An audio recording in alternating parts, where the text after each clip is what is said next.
just hearing about it can send shivers down anyone's spine, right? Cancer. In our Indian households, it's often spoken in hushed tones, almost like a family secret. But what is cancer fundamentally? What is it fundamentally? Is it just bad luck, or is there a systematic biochemical breakdown happening at the cellular level? Today, we are diving deep into the stages of carcinogenesis, how a perfectly normal cell goes rogue and becomes a Wunda cell, how we use tumor markers as our biological GPS to track this cellular villain. This isn't just textbook stuff. This is about understanding the enemy from the inside out. What we need to understand first is think of carcinogenesis. Carcinogenesis is the process of formation of cancer, you can say. It's like a multi-stage rocket launch gone wrong. Or better yet, building a house with a faulty blueprint. So there will be accelerated construction and then structural collapse, leading to a sprawling slum. We break it down into three stages. The first one is the initiation phase, the second one is the promotion phase, and the third one is the progression phase. So now we are going to begin our journey with the initiation phase. The first fault is where the initiation occurs. This is the irreversible genetic alteration due to some kind of mutation in a critical gene of a normal cell. Okay, so we have a normal cell and there is a critical mutation in a certain gene of a normal cell, and that is where the initiation begins. Now, why does this mutation occur? That is the question. So this mutation occurs because of certain substances which are called carcinogen. Okay. Now, when we talk about mutation and carcinogens, this brings us to several types of carcinogens. So there are chemical carcinogens, okay, and then there are physical carcinogens, okay, and then there are biological carcinogens. So these are the three different classes of carcinogens actually. Now, before we move on, let's just deal and figure out what each of these have inside them. So the different chemical carcinogens, many of them are pro-carcinogen. Pro basically means before, okay? They are harmless until our liver's CYP450 enzyme, which is basically involved in detoxification, as you might know. These enzymes mistakenly activate them into highly reactive electrophiles, okay? So think of the polycyclic aromatic hydrocarbons in cigarette smoke, okay? So you all might have heard that cigarette smoke has a lot of carcinogens, right? So specifically, the smoke has polycyclic aromatic hydrocarbons. So they are present in BDs or cigarettes or even the char on heavily grilled tandoori chicken. Another example is aflatoxin B1 from improperly stored grains. This is a silent culprit in liver cancer, especially relevant in humid climates like ours. So these form DNA adducts. These DNA adducts are literally like sticking to your DNA like glue. Then we have the physical carcinogens. Now these are basically UV radiation and ionizing radiation. So in India, because of the heavy sun exposure, UV radiation is very common. UV radiation is notorious for causing something called dimer formation. Okay, so you might recall from your nucleic acid class that there are purines and pyrimidines, right? So this specifically forms pyrimidine dimers in your DNA. So pyrimidine, one of the example of pyrimidine is thymine. The next one is ionizing radiation. So this includes X-rays and gamma rays. These basically cause DNA strand breaks. So you can see how the ionizing radiations are possibly more harmful. Then we come to biological carcinogens, and this is a major cause of cervical cancer in India. Its viral genes integrate into host DNA. Viral genes integrate into the host DNA. So this messes with the cell cycle. So there will be cell cycle disruption. Specifically, it influences the cell cycle regulators. What are the different viruses, you might ask? These are hepatitis B and C most commonly, which you are expected to know.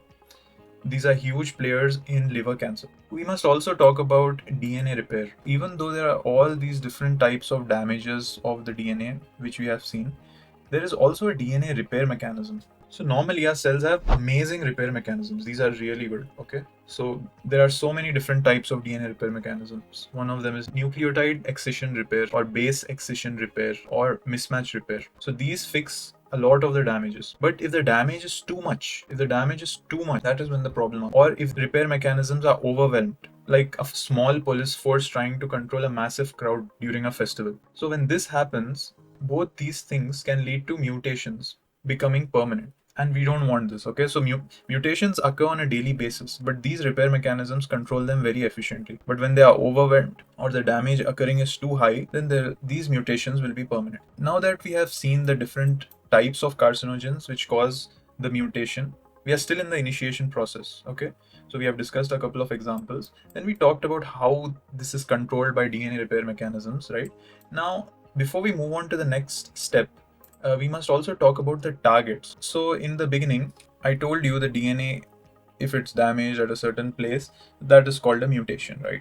Now I'm actually dealing with the question, what are these sites or targets of the carcinogens? So the carcinogens hit these targets and they lead to mutations, okay? That is what I'm trying to convey here. So now we are talking about these targets. So in our DNA, there's something called proto-oncogenes. So they are like accelerator pedals of a car. If there is a mutation, they become something called oncogenes. So the pedal is stuck now, and the car is at full speed, okay? And of course it's going to crash, right? The examples of these are RAS and MYC. So these are a couple of important proto-oncogenes. Okay? So they are like the accelerator pedal, and it has a self-regulatory mechanism, but if it's mutated, then it becomes oncogene, which means there is no stopping of that accelerator, and then there will be excessive growth, right? Then we have tumor suppressor genes. So these are like the brakes. So any mutation in them means the brakes are cut in a way. The brake is gone here. So the examples of these include P53 retinoblastoma protein and the BRCA1 and 2 proteins, okay? So these are tumor suppressor genes. They usually act as brakes in our cell cycle. If these are mutated, then it's like there are no brakes and the cancer develops. The mutation can lead to development of a cancer. So finally, we come to the end of initiation. So now you have an initiated cell. What is an initiated cell? It has a genetic flaw, but it's not yet cancerous. The only thing is that it has a genetic flaw, which we called a mutation, but it's not yet completely cancerous. It's like a cricketer with a slight injury. He's on the field, but not yet out of the game. A way you can remember this. So this is the first stage of what we were discussing about carcinogenesis. Now we come to the next stage. The next stage is promotion. What was the first one? Yeah, it was initiation. So the next phase is promotion. So in promotion, the first thing which happens is basically something called clonal expansion. Okay, this is where the initiated cells, if you remember, we have the initiated cell, right, from the previous step. So it first goes into clonal expansion. So the initiated cell starts to divide more rapidly. Now this forms a small cluster. It's generally reversible at this stage. Think of it like that small crack in your house foundation, now being ignored, and people keep adding more weight, more floors, making the crack bigger. So it's like the initial stage. Then we talk about tumor promoters. So these are non-mutagenic agents. Non-mutagenic. What they do is they create a party atmosphere for cell division. They don't damage DNA directly, but they make the initiated cells grow. So they increase the growth. Then we have growth factors. So example of a growth factor is EGF. Okay, you might have heard about this. It's called epidermal growth factor, or another common one is IGF-1, right? Insulin-like growth factor. So these growth factors, they bind to cell surface receptors and they trigger intracellular signaling. If you've studied about signaling pathways, there are various pathways like RAS, MAPK pathway, or PI3K, AKT pathway, or various pathways are there. So they stimulate these pathways. These pathways basically tell the cell to divide. So the cell keeps dividing. So we talked about clonal expansion, which is rapid division, and tumor promoters, growth factors. We're still talking about promotion. Okay, then we have hormones. Okay, so example is estrogen. So estrogen is basically notorious. If there's a lot of estrogen in the body, then it can cause breast cancer. Then we have chronic inflammation. So we are talking about promotion, and all these factors contribute to promotion. So this is a very huge promoter. Imagine a prolonged protest outside a building. Okay, so there's constant irritation and disruption. Inflammatory cells release cytokines. You might have remembered cytokines, interleukins, TNF alpha, etc. These cytokines and various reactive oxygen species, all these are produced when there's a lot of inflammation. These lead to further proliferation of certain cells, and of course there's damage. So it is also contributing to some extent. Okay, so here I would like to give an example. You might have heard about an infection by an organism called H. pylori, which can lead to gastritis basically. Okay, this is very common in India. So gastritis occurs and it can actually promote gastric cancer. Yeah, believe it or not, H. pylori can eventually lead to gastric cancer. Then another example is hepatitis, right? Chronic hepatitis can also lead to cancer, hepatic cancer. So chronic irritation or chronic inflammation can lead to cancer. Okay, one more example is chronic irritation of the oral mucosa by this pan masala, right? So there's a lot of oral inflammation and that can lead to cancer. So you can see how chronic inflammation can lead to cancer. Then, as we are talking about the topic of promotion, the next thing we talk about is the Warburg effect. Okay, it's like using a cheap noisy generator, and this generator is basically glycolysis. So our cell is using this glycolysis, which is not a very good source of energy. If you remember from the glycolysis class, it yields very less amount of ATP. They are powering the entire home or the entire cell. So using glycolysis, which is like a cheap noisy generator, to power your house during a power cut instead of waiting for the grid. Okay, so the grid here is the oxidative phosphorylation. So it's less efficient for ATP per glucose molecule, but it's faster, and crucially it churns out biosynthetic precursors, various precursors like nucleotides or amino acids or lipids, etc. So these are needed for rapid cell division, which are because they are the building blocks for that fast growing slump. So the final result is that a benign lesion, this is basically what Warburg effect is, the usage of more glycolysis instead of other pathways for generation of energy. Now, what is the result of promotion? The result of promotion is that the benign lesion is formed. It is also called a pre-neoplastic clone. The cricketer with the injury is now running around aggravating it. Maybe scoring some quick runs, but definitely not playing by the rules. So that is how we can look at benign lesion. So first we started with the initiated cell, and then we came to the benign lesion. Next we are now going to progression. So the third one in a list of the stages of cancer or carcinogenesis is progression. We were left with basically a benign lesion at the end of the promotion phase. You can imagine progression as the full-blown invasion. This is also like the point of no return. This is where the cells accumulate more genetic and epigenetic alterations, transforming from a benign lesion into a malignant one. Now, this malignant tumor can be invasive and metastatic. So invasive basically means it invades very deeply, and metastatic is basically it can go to various tissues throughout the body. Imagine taking the analogies that we have taken. The faulty house is now collapsing and the debris is spreading out. That is malignancy. What happens in progression is, first is genetic instability. So the cells become genetically chaotic, and there can be various genetic problems like aneuploidy, which is wrong number of chromosomes, or translocations, or gene amplifications. It's like a building where every new floor is added with a completely different unstable design. Then there is loss of key tumor suppressors. So what are these key tumor suppressors? So the first key tumor suppressor, which should always come to your mind when we are talking about tumor suppressors, is P53. It's also called the guardian of the genome or the guardian angel. There are different names. This is a protein, and it is like the traffic cop at a busy Indian intersection. It senses DNA damage. It is like a scope which senses DNA damage. It can very easily sense DNA damage, and it either stops the cell cycle or signals for something called apoptosis. Apoptosis is basically programmed cell death. It's called cell suicide. So you can see if this is lost or there is some mutation in this. Imagine the chaos if this traffic cop suddenly vanishes. They say that 50% of human cancers are due to the loss of this P53 or some kind of mutation in it. So the next we talk about the RB or retinoblastoma protein. This is the break on the cell cycle's G1S transition. So you know the cell cycle has various phases. We can't go into the depth of that, but if you remember, it's a cycle with different phases. So we are talking about the G1 to S phase. So this retinoblastoma protein acts like a brake, specifically at the checkpoint between the G1 and S phase. This is the checkpoint which we are talking. This is where it acts.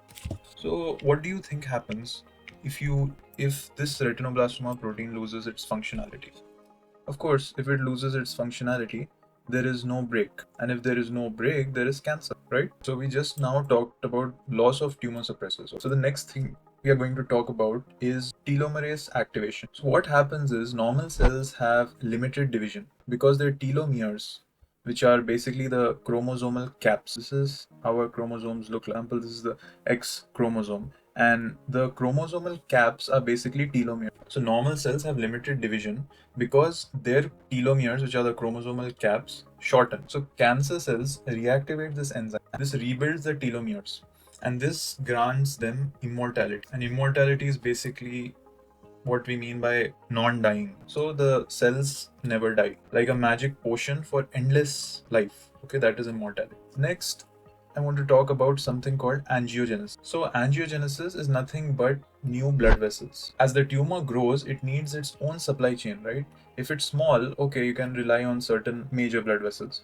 But if it is growing rapidly, that one blood vessel is not enough. So it starts creating its own blood vessel supply. Because these cancer cells basically secrete something called GF, or vascular endothelial growth factor. This is like a contractor which illegally builds roads to his new slum to get supplies. So it is illegally building these extra roads, and this is what angiogenesis. So it's sometimes also called as neovascular. Then there is invasion and metastasis. This is the most dangerous part. In this part, there are a couple of concepts. So the first one is EMT. So EMT is basically epithelial mesenchymal transition. So cells undergo a biochemical switch, losing their tight junctions and become migratory, like a गांव का लड़का coming to the big city and adapting to new ways to survive and spread. Then this is the concept of MMPS, or matrix metalloproteinases. These enzymes are like the demolition squad of cancer cells. They chew through the extracellular matrix. If you studied about connective tissues, you know about extracellular matrix. So these enzymes chew through these extracellular matrix and basement membranes, allowing tumor cells to basically invade. The tumor cells invade surrounding tissues and then enter the bloodstream or lymphatics, right? So that aids in the spread. And finally, there is metastasis. Once there is breakdown of these basement membranes and extracellular matrix and the cancer cells come into the bloodstream, they travel to distant organs. So organs like the liver, the brain, the kidneys, because the blood supply connects all the organs, right? So they go to various organs and they start spreading. This brings us basically to the end of the topic which we were talking about, of progression. Just as an overview, let's see what we have discussed. The three stages were initiation, then promotion, and then progression. Okay, so in initiation we saw how the mutations start, what the various carcinogens are, and how DNA repair is so important in our body. And then we looked at the important sites or targets of these carcinogens. Then we talked about promotion, where the initiated cell undergoes clonal expansion and rapid division, and this was promoted by growth factors, tumor promoters, hormones, and inflammation.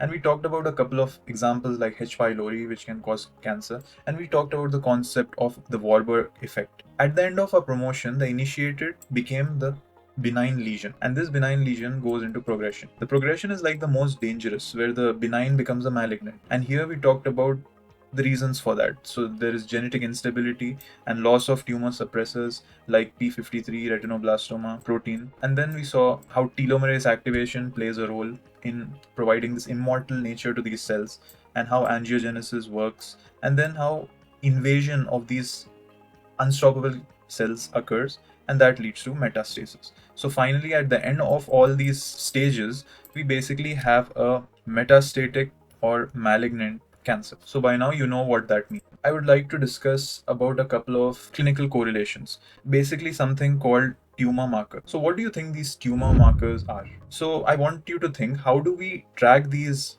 Wunda cells or cancer cells, and how do we track their journey in a patient? To answer this question, we came up with something called tumor markers. These are basically biochemical substances produced by cancer cells or by the body in response to cancer. So they are either produced by the cancer cells or by the body in response to the growth of cancer. Okay, so indirectly they are produced by cancer. And the best part of these is tumor markers are basically measurable, and you might know that whatever is measurable can be used for various purposes like diagnosis, prognosis, and monitoring. That is why tumor markers play a major role in clinical biochemistry as well as oncology. This brings us to the question, what is an ideal tumor marker? A best tumor marker is like finding a needle in a haystack. It is very rare, and an ideal marker is specific to the tumor. So that is the first one. It's very specific to the tumor, and its levels correlate with tumor mass, and it is easy to measure, and it predicts the presence or recurrence of. But in reality, do we have such an ideal tumor marker? Most markers are more like a general alert system rather than a precise GPS. This is a precise GPS, and a very rare precise GPSs actually currently. Maybe in the future we'll have. So now let's discuss about a couple of tumor marker examples. Okay. So the first one I would like to talk about is Onco-fetal Antigens. These are basically due to reactivation of embryonic genes. These are proteins normally present during fetal development but disappear after birth. Cancer cells, in their reversion to a primitive state, reactivate these. So in these, the most common one which we talk about is alpha-fetoprotein. This is a glycoprotein which is found to be elevated in hepatocellular carcinoma. So this is the cancer of the liver. So I'm drawing a liver here. And also it is seen in other tumors like germ cell tumors, specifically testicular cancer. So germ cell tumors. The next example here is CEA. So CEA is the short form for carcinoembryonic antigen. It is a glycoprotein. Again, most of these tumor markers you'll see are glycoproteins. It is elevated in colorectal cancer, but also it is seen in other cancers like lung, breast, and pancreatic cancer. It can also be high in smokers or inflammatory bowel disease. So here I would like to just give a fun mnemonic for you. So you can see the CEA, right? So you can remember it is like colorectal, everywhere, always. CA for colorectal, but also found everywhere in other cancers and sometimes always in benign conditions. So that is a fun mnemonic. So the last one we are going to talk about here is HCG. You might have heard about this one. It's the famous one. Or human chorionic gonadotropin. It is again a glycoprotein hormone which is elevated in choriocarcinoma and also in germ cell tumor. So remember that HCG is not just for pregnancy. So if you recall, maybe beta HCG is used to detect pregnancy normally, but it is not just for that. High levels in a male patient might point to testicular cancer. So now let's just move on to the next type, glycoproteins and mucins. So in this, the first one is CA125. It is short form for cancer antigen 125. It is a mucin-like glycoprotein primarily used for monitoring ovarian cancer. Next, there is CA199. This is also short form for carbohydrate antigen 199. So it's a silylated Lewis antigen and it is useful for pancreatic cancer, but it has also been seen in certain colorectal cases. Then there is PSA. Okay, this is another famous one, which is prostate specific antigen. It is a serine protease and it is elevated in prostate cancer. It is also found to be seen in BPH, which is benign prostatic hyperplasia, which is very common in older Indian men. PSA is not a screening tool for the general population due to its very low specificity. So as you can see, it's not an ideal tumor marker. A high PSA often leads to unnecessary biopsies. It's best for monitoring prostate cancer after diagnosis or treatment. I'm saying so much about it because it is used a lot in clinical practice. Then we come to enzymes. The first one here is ALP or alkaline phosphatase. It is elevated mainly in bone mets.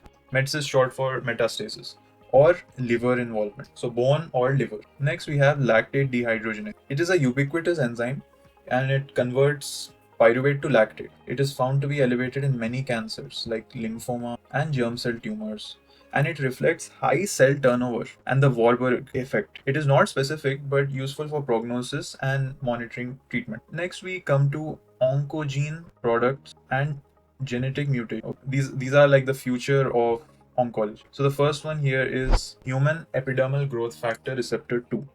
Okay, it is a receptor tyrosine kinase. Overexpression or amplification in breast cancer and some gastric cancer. It is crucial as a predictive marker for response to targeted therapies like Herceptin or trastuzumab. This test is done. So you can remember it as HER and HER, okay? Next we have the EGFR mutations.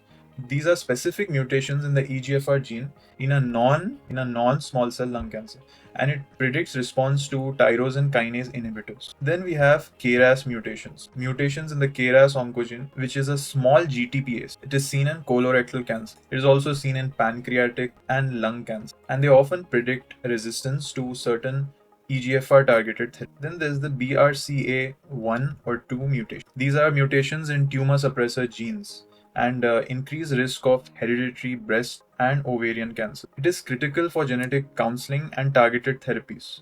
And the targeted therapy which it is critical for is the PARP inhibitor. This is just like a bonus. Now that we know what we are looking for, why do we measure? So we talked about this in brief in the beginning, so it's like a revision for you. The first one is for monitoring. What is monitoring? Monitoring basically means you started a therapy, and this is the most valuable tool to see how the treatment is being taken by the patient. Okay, so example, if CEA levels are going down after colon cancer surgery, it means the treatment is working, like your mobile signal improving after you climb a hill. The next one is detecting recurrence. Rising levels post treatment can be an early sign of relapse, so we can easily detect it without going into invasive tests. Then there is prognosis. So higher baseline levels of some markers like LDH might indicate poorer outcomes. Next, there is therapeutic guidance. So what kind of therapy to use, right? So when we talked about HER2 new or BRCA1, we saw how therapies are decided based on the tumor marker results. So this is the realm of pharmacogene. Next, for diagnosis. Okay, so diagnosis basically should have come the first, but it's here because it is usually used as an adjunct. It is not primarily used for diagnosis. Rarely it is used alone due to lack of specificity, but it can support diagnosis. One example is high AFP levels are mostly only seen in hepatocellular cancer. So there are very few such markers which you can say with high level of certainty that they are the diagnostic sign. Then we have screening. This is pretty limited due to low sensitivity and specificity. So it leads to false positives and unnecessary anxieties or procedures. So even this has been kept in the last. The primary usage of these are these 1, 2, 3, 4, and sometimes 5. Okay, but 6 screening, it is used very infrequently because of the lack of specificity. Now I want to give you a couple of mnemonics or memory tools which you can use to remember these concepts and examples, a couple of examples more easily. So before we go into that, I just want to ask a quick question.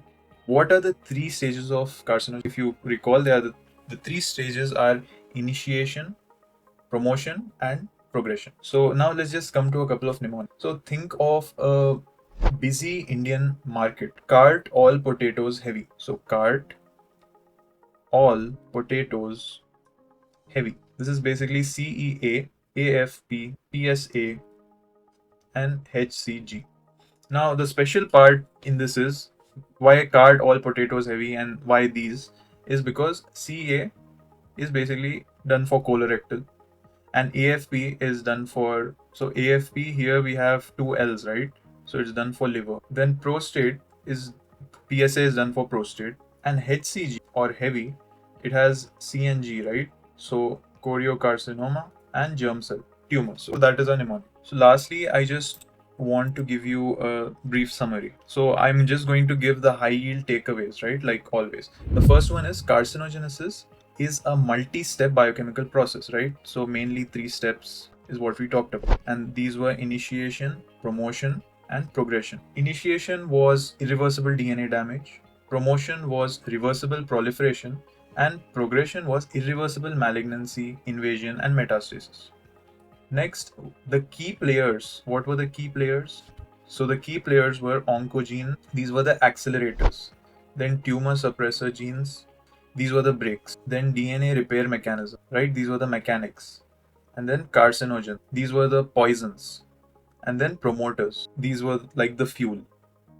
So all these basically play a major role in development of cancer, right? Next, Warburg effect, right? If you remember, it is basically that cancer cells use more glycolysis when compared to other pathways. Okay, they love aerobic glycolysis for rapid biomass production, even if it's less ATP efficient. Then we talked about tumor marker. Okay, so these are like the biochemical spies for cancer. They are not ideal for screening, but they are invaluable for monitoring, treatment response, detecting recurrence, and guided targeted therapy. So in this, you always remember the big ones, which is the AFP, the CEA, the PSA, and the others like HC. You can remember as many as you want actually, but these are the four major. So now you have understood the basics of cancer. There's a lot more to cancer because we have only delved the biochemical aspect of cancer. The major pathological aspect has not been covered in this because I mainly talk about biochem. But as a biochemistry topic, this topic is studied less by students, and so I wanted to cover this. Hope you understood this, and thank you for watching. Good luck.